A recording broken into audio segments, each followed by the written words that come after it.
রিয়া, তুই কি good touch আর bad টাচের ব্যাপারে জানিস? এ আবার কি নতুন ব্যাপার? যখন কেউ তোকে এমনভাবে স্পর্শ করে যা অস্বস্তি দেয়, ভয় দেখায়, বা মনে হয় কিছু একটা ভুল হচ্ছে, একদম চুপ। রিয়া, তুই রিয়া না? আরে তোর বাবার অ্যাক্সিডেন্ট হয়েছে, হাসপাতালে আছে।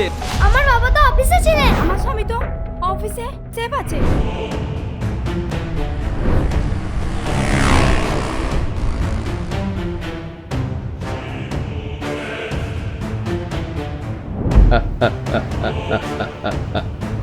ধর একে পালাতে দিস না, এরা বাচ্চা কিডন্যাপ করে, মার এদেরকে মার।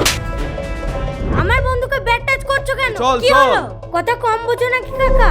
যে খেলাটা শুরু করলেন সে খেলাটার শেষ দেখতে পারবেন তো? না শব্দটা এমন ভাবে বলো যেন ওটাই তোমার অস্ত্র হয়ে ওঠে। নো